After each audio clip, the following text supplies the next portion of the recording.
Hey everyone, welcome back to the Dropping in Surf Show. My name is Rob Case. I'm a paddling technique expert located in Northern California, and today on this riveting episode, we're going to talk about tides and how tides affect our surfs and how we can use our tides to our advantage.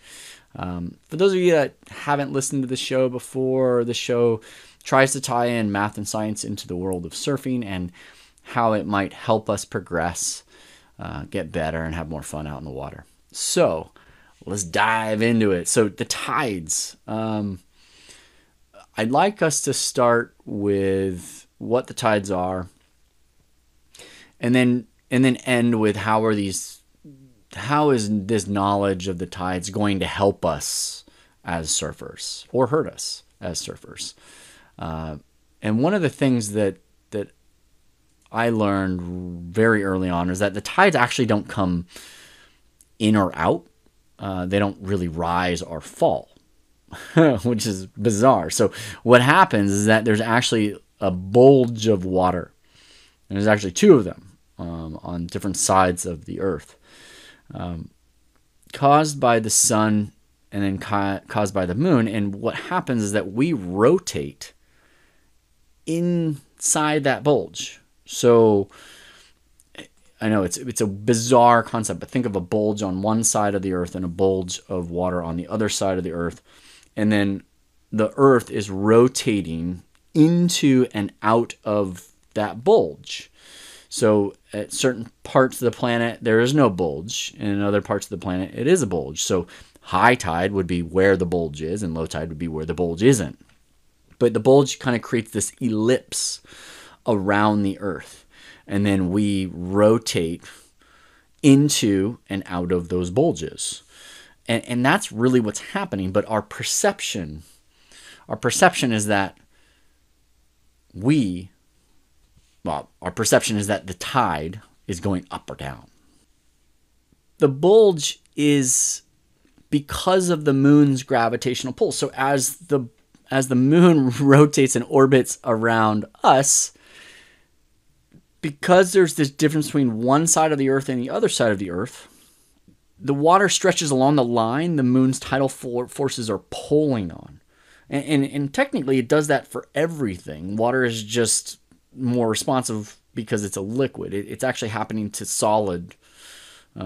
solid earth as well, but on a much, much, much smaller scale. We can't see it. But at the same time of the moon's gravitational pull stretching these bulges out, you also have the sun. And the sun's tidal force and gravitational force is also pulling on it. And in the sun and the moon's gravitational forces, they either line up with each other or they're more kind of like opposite, right? So you might have a moon bulge of a certain amount, and then if you add the sun on top of that, then that ends up being a pretty large high tide. You could also, and that's typically called a spring tide, when there's a full moon or a new moon, and the moon and earth and the sun are all lined up. That means the bulges are all adding on top of each other, and so you have a really, really high tide and spring tide. A neap tide is when the moon is more 90 degrees to where the sun is in relation to the earth, right? So it's kind of like making a 90 degree and the earth is the corner. And so when you have a neap tide, you have more of a low tide because you have the moon's bulge, but you also have the sun's bulge. And if it's a time of the year where they're pretty equal, then the neap tide ends up the sun and the moon bulges both cancel each other out effectively. So I was always under the impression that the moon affected the tides, but I didn't know that the sun affected the tides. And so when I learned about gravitational pull back in, I want to say, high school, I was curious as to, well, what I know about the sun is that, and gravitational pull, is that it has to do with mass, right? That's one of the two factors. And the sun is so much bigger than the moon. So why doesn't the sun impact the tides as much as the moon? Well, generally, the moon is about two-thirds of the tidal force, where the sun is about a third, and it really depends on the distance from those relative objects. So, because the orbit around the Earth, the moon's orbit around the Earth is elliptical, and the Earth's orbit around the sun is elliptical, there are times in which the moon is closer to the Earth, and there are times that the Earth is closer to the sun. And there are times that happen where both that happens, and we'll talk about that in a second. But just in general, to answer my question of why isn't the sun so much stronger of an impact than, say, a quarter to a third of the impact, and the moon it's so much smaller, right? So the sun, just to give you some perspective, the sun is 27 million times larger than our moon. You're looking at that and going, or at least I looked at it and going, well, why isn't that impacting it so much more? It's really because of the distance in relation to the Earth. So the sun is 390 times further from the Earth than the moon is. And so any gravitational force needs to be diminished proportionally, essentially, through some math, right? And so that's why the moon does have a much stronger tidal force than the sun, even though the sun is 27 million times the size of the moon. But the sun does have an impact on the Earth, right? The tides the moon raises on Earth are technically or basically the same, no matter the phase. But it's whether or not it lines up with the sun, whether it's additive or not. So when the moon, the sun, well, really when anything cosmically is lined up, it's called a syzygy. And so during a full moon and a new moon, the three are lined up, and so you have the syzygy, and then you have the bulges lining up. That's really the main point there. So why aren't the tides the same high and low all year round, right? It turns out that there's a couple of reasons to this. So I'll start with the rotation of the Earth in respect to the orbit of the moon. Okay, so we are rotating slightly faster than the moon orbits. So if you think about this, the rotation, if I'm on Earth and I'm spinning, the moon's orbit is slightly behind me. It's lagging. It's always trying to catch up.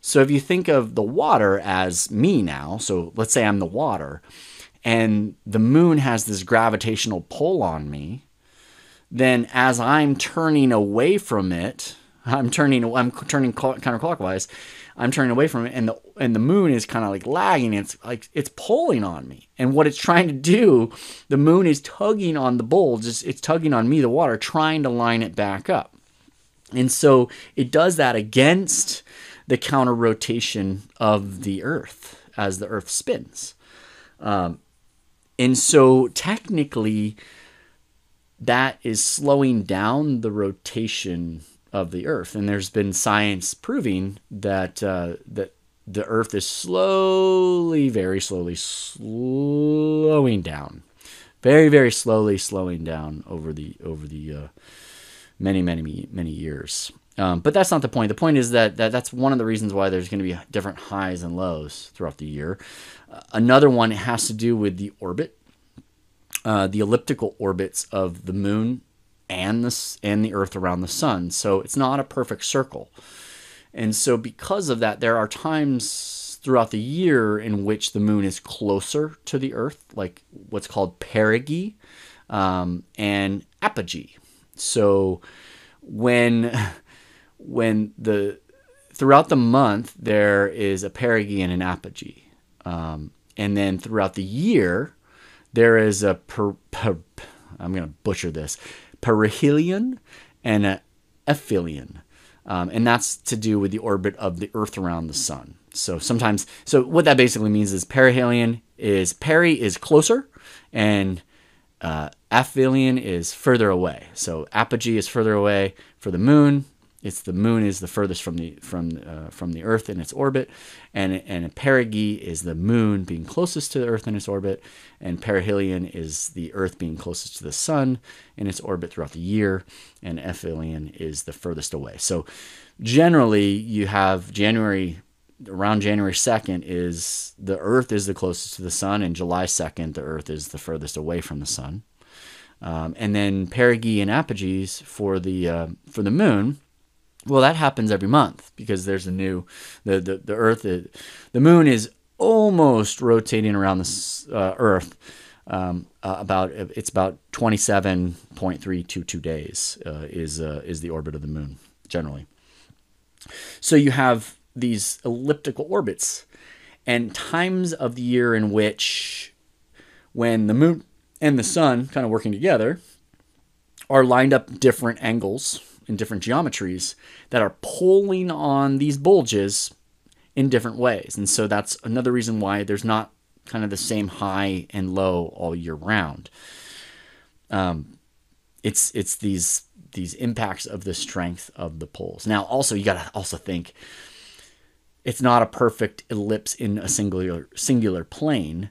I know this is super complex, but the orbit of the moon is actually on a tilt. Our axis is on a tilt, the Earth, and our orbit around the sun is on a tilt. So there's lots of things like on a tilt, and so the relative distance from those masses change throughout the year or throughout the month or throughout the day based on the rotation. So you have that causing problems with why there's not the same high and low all day. That just a note, the perigee, an example of the perigee where the moon is closest to the Earth. If you've ever seen the moon appear larger on the horizon, that's normally like a supermoon. That's normally a perigee. The moon's not any bigger. It just appears closer. And it's a bit of a trick of the eye. So at any rate, it's the tilt of the Earth.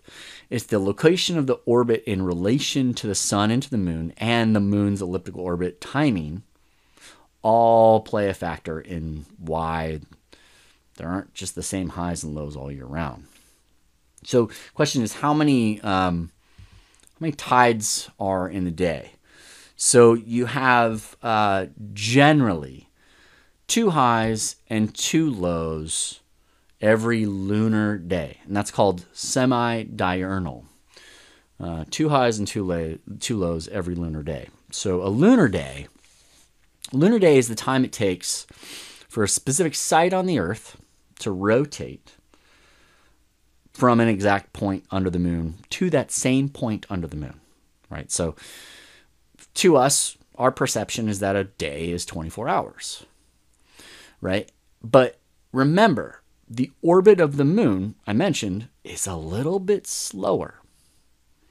So a lunar day is not 24 hours.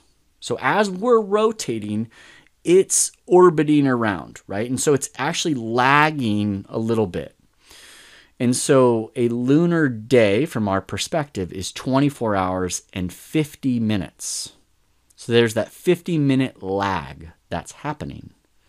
Okay, so if we take a look at the lows and highs, if it is semi-diurnal, that means that there are 2 highs and 2 lows per day. So every change in tide happens every 6 hours and 12 and a half minutes. So every 6 hours and 12 and a half minutes, there's a new low and new high. Or you could say, if it's diurnal, it's every 12 and a half hours. Oh, sorry. 12 hours and 25 minutes, I should say. 12 hours, 25 minutes. So what causes tides to be geographically different? Okay. So we have these points on our planet where the tides are pretty vastly different. At first, I thought it had to do with the fact that sometimes parts of our planet are closer to the moon or closer to the sun than other parts because we're on a tilt, and it depends on the seasons. But it has less to do with the seasons and more to do with the continents, right? So there is some impact because of the tilt of the Earth, okay? The alignment of the sun and the moons and the elliptical orbits. We've already kind of talked about that. That's why there's going to be differences. But another one that was more surprising to me is that it's because of the continents on this planet. So if the Earth were a perfect sphere without the continents, without the land masses, all areas on the planet would experience 2 equally proportioned high and low tides every lunar day.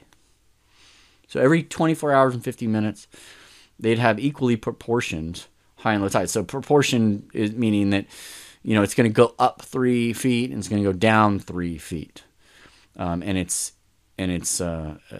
equally proportioned everywhere in the world, right?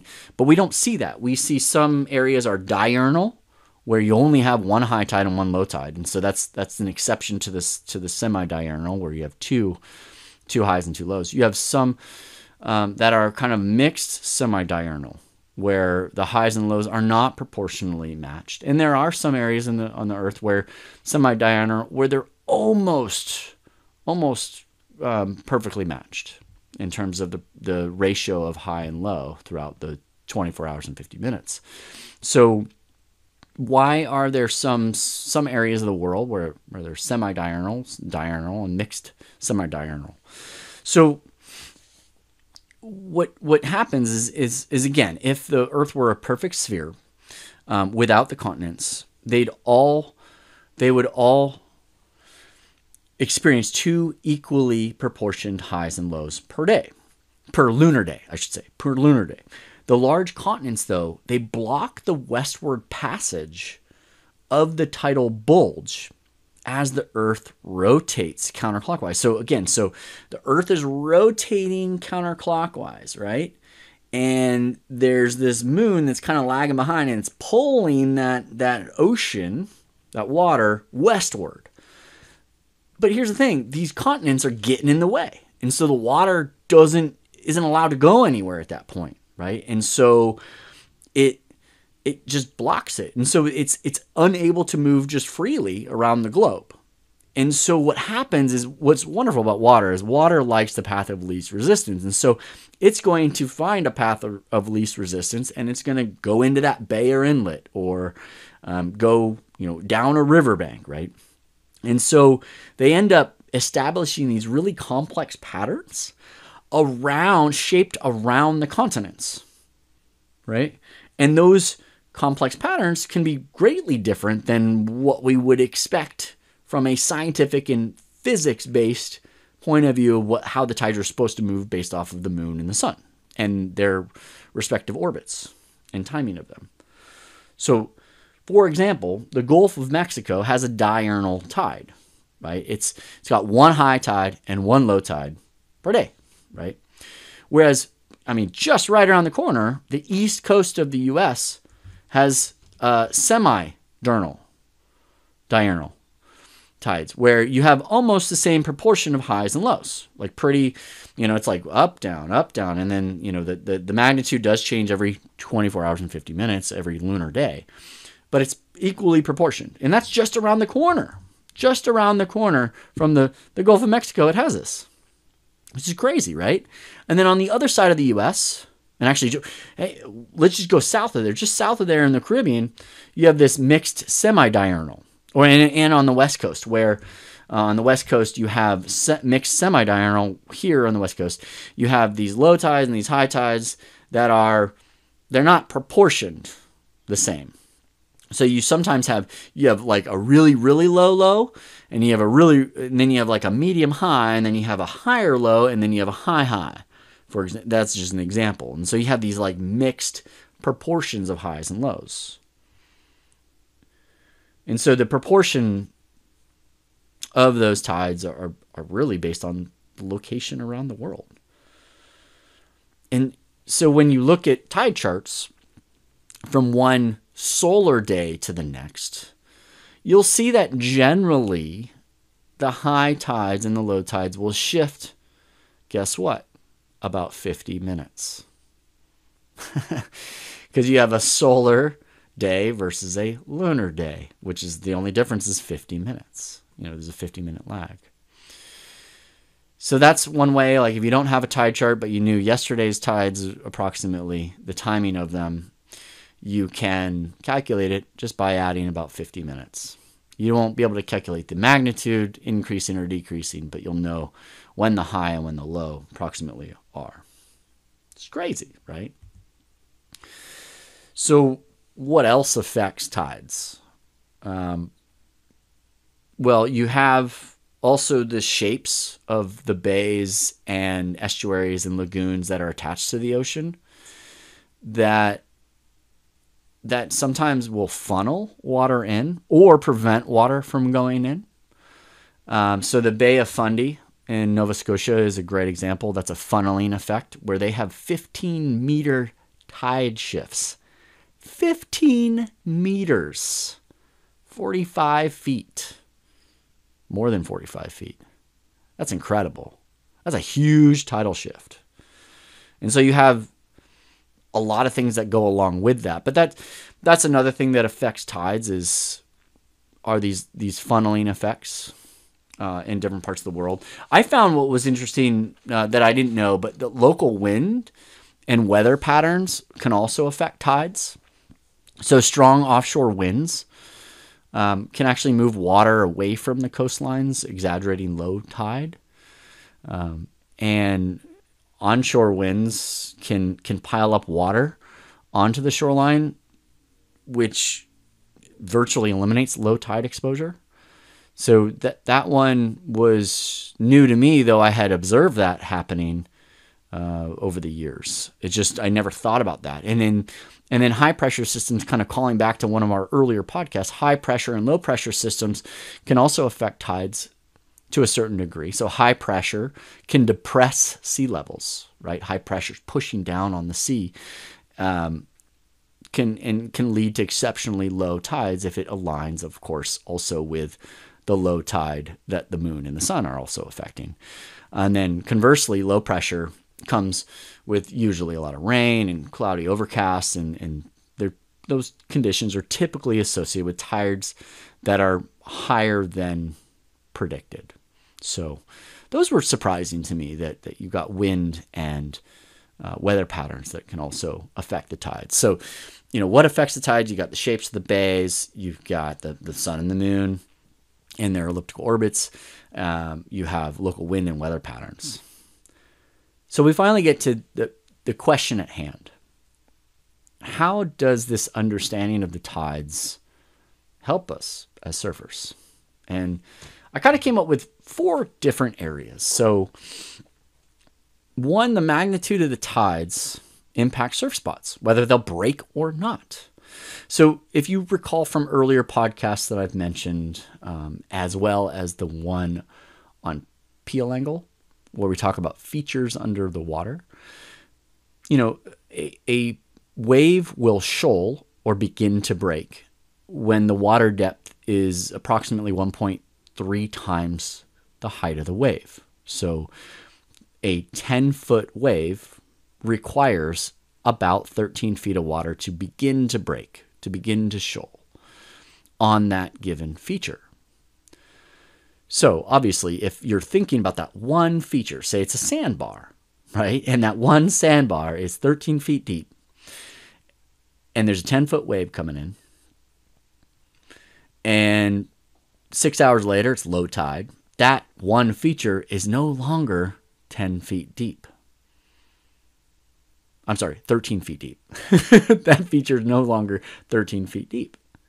And so that same 10-foot wave coming in is definitely going to break on it because it's lower tide and it's less than 13 feet deep. Or let's say it is low tide and it's 13 feet. The feature is 13 feet deep, and now it's coming to high tide, and that feature is now 15 feet deep. Well, a 10-foot wave coming in, it's maybe going to feather, but it's not going to break. And so you have obviously that effect just between something being high or low just based on the magnitude of the depth of the feature. So whether it's a sandbar or a reef or rock shelf, it can completely eliminate a surf break. It can shift a surf break to a different feature, or completely eliminate the surf break completely. Number 2 way that can help us as surfers: take note of the range of the tides.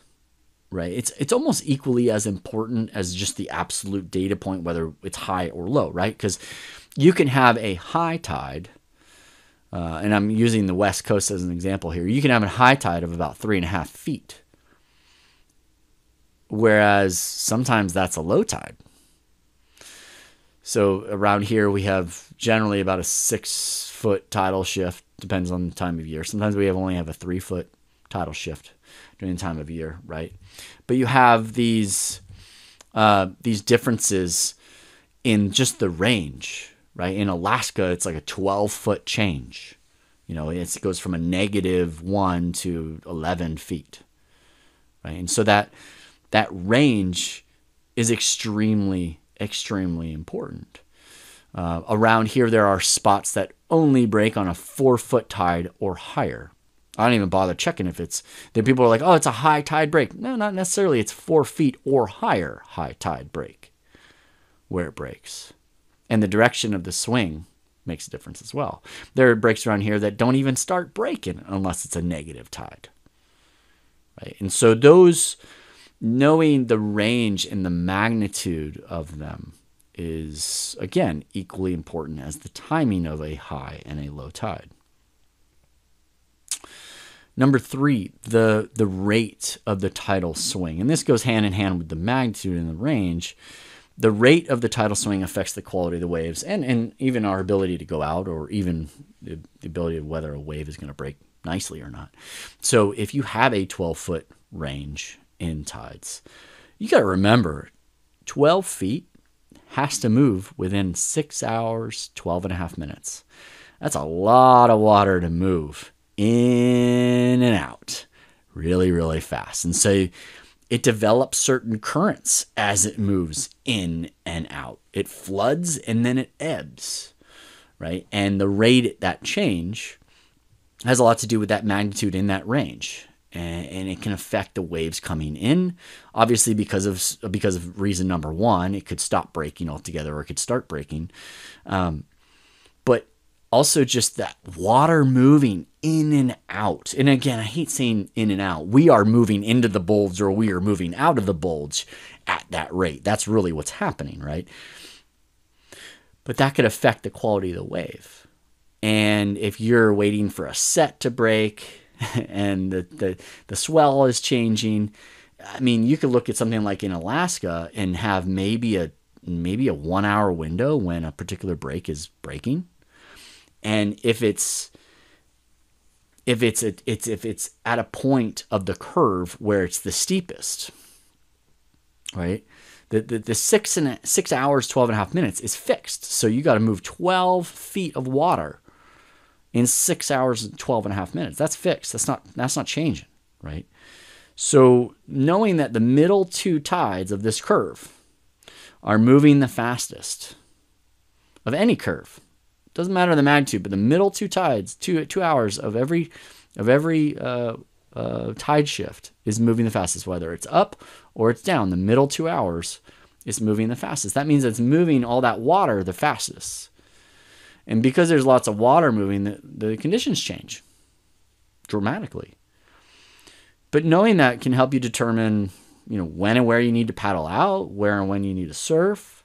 Alaska, that 2 hour window can completely be eliminated if you paddle out at the wrong tidal swing, right?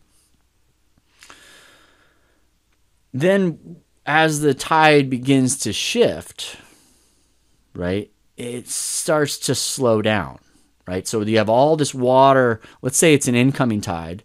And you have all this water, and it rushes in the middle 2 hours, and then it starts to hit that top curve. Well, it's a nice, smooth, parabolic arc here where it kind of slows down, and then it peaks, and it just kind of goes slack.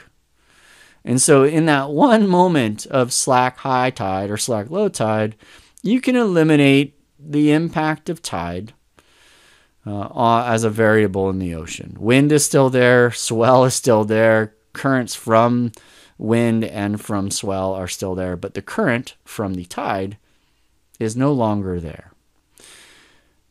How long that lasts? Well, not very long. It begins to then flow back out once it gets down the other edge, right? So you kind of have this period of time in the middle 2 hours that are really strong, and then it hits the last 2 hours where it slows down, and then the first 2 hours next. So you have this 4 hour kind of window where the tides are not playing as big of a role as one might think.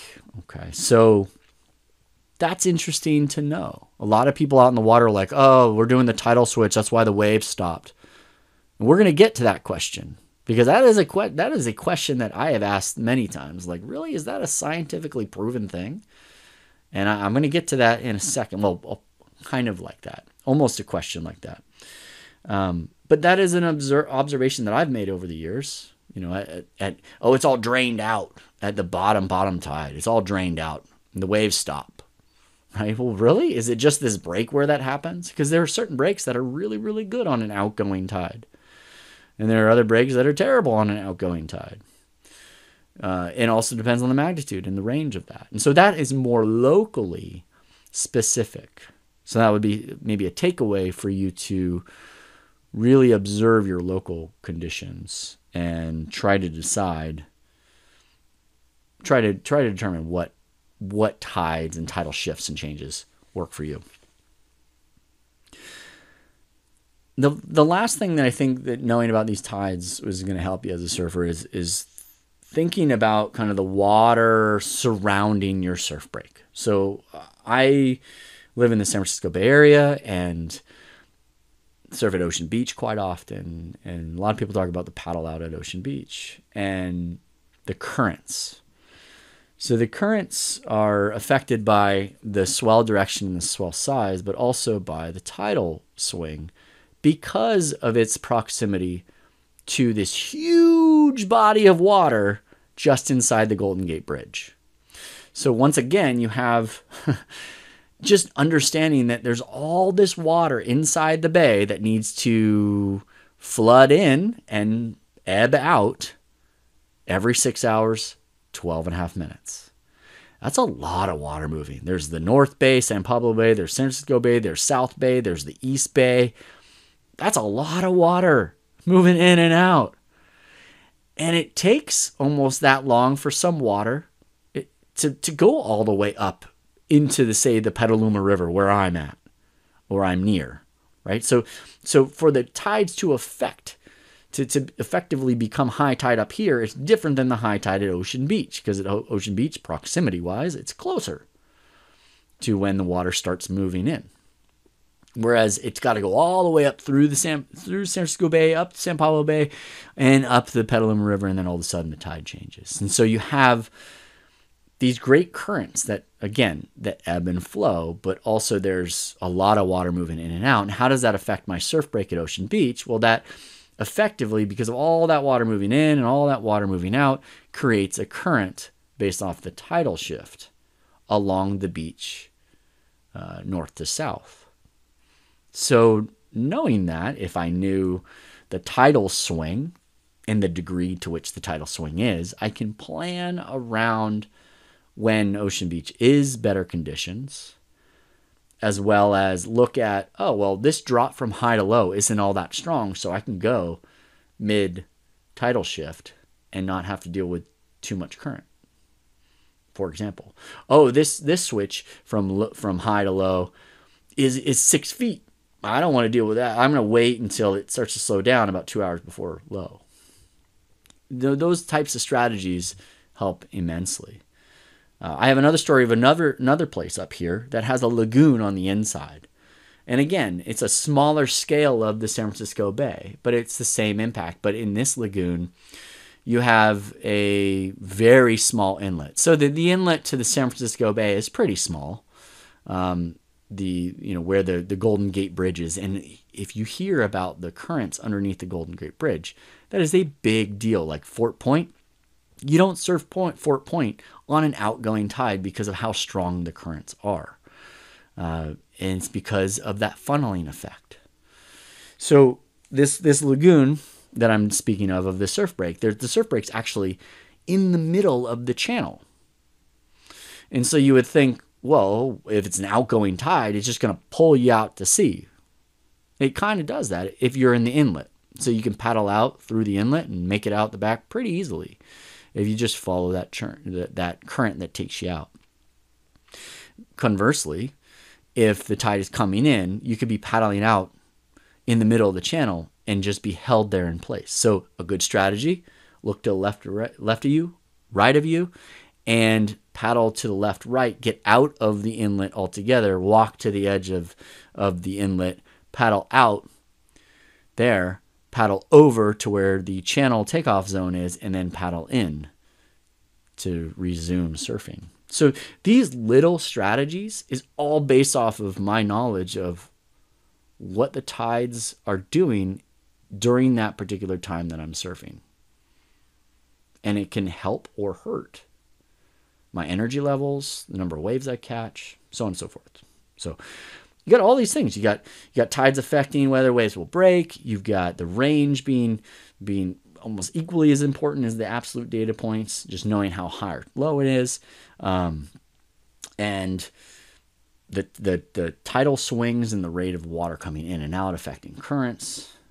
And then, of course, all the surrounding water that's creating currents of their own and delays.